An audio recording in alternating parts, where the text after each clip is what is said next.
First phase part 1 counselling হয়ে যাওয়ার পর গতকাল এসএসসি কাউন্সেলিং শিডিউল প্রকাশ করেছে 11-12 জন্য। যদিও 9-10 ভেরিফিকেশান সেটা আমরা পরে আলোচনা করেছি। এই যে কাউন্সেলিং শিডিউলটা পাওয়ার পর অনেকেই জানতে চেয়েছো যে এই কাউন্সেলিং শিডিউলটা অ্যাকচুয়ালি কাদের জন্য বা এখানে কী কী হতে চলেছে।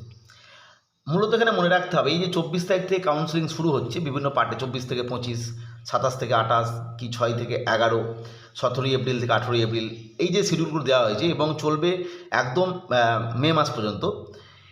এই প্রক্রিয়ার মাধ্যমে কিন্তু ফার্স্ট ফেজ যে কাউন্সেলিং প্রক্রিয়া অর্থাৎ মেল লিস্টে যাদের নাম আছে তাদের কিন্তু প্রত্যেকের কাউন্সেলিং প্রক্রিয়া প্রত্যেকটা 36টি যে সাবজেক্ট রয়েছে, অবশ্যই 7টি সাবজেক্ট হয়ে গেছে, সেই বাকি যে 29টি সাবজেক্ট সেই 29টি অবশ্যই মিডিয়াম মিলিয়ে তাদের কিন্তু কাউন্সেলিং সম্পন্ন হয়ে যাবে, অর্থাৎ ফার্স্ট ফেজ কাউন্সেলিং সম্পন্ন হয়ে যাবে। এরপর থেকে ওয়েটিং লিস্টদের কাউন্সেলিং হবে, যেটা আমি পূর্বে আলোচনা করেছিলাম বহু পূর্বে, যে ভোটের আগে কোনোভাবেই সম্ভব নয়। তোমরা দেখতেই পাচ্ছ বর্তমান শিডিউল অনুযায়ী যে এই কাউন্সেলিং প্রক্রিয়া হতে অবশ্যই ভোট মিটে যাবে বা ভোটের একদম মাঝামাঝি শেষের দিকে আর কি। যাই হোক, মোটামুটিভাবে ফার্স্ট ফেজের যে কাউন্সেলিং অর্থাৎ মেন লিস্টের কাউন্সেলিং শিডিউল পরপর দিয়ে দিয়েছে, প্রতিটা সাবজেক্টের কাউন্সেলিং হবে এবং আমি আলোচনা করেছিলাম যেদিন কাউন্সেলিং হবে আর কি তার 3-4 দিন আগেই ওই নির্দিষ্ট সাবজেক্টের বা সাবজেক্টগুলোর ভ্যাকেন্সি বা কম্বাইন্ড মেরিট লিস্ট দিয়ে দেবে।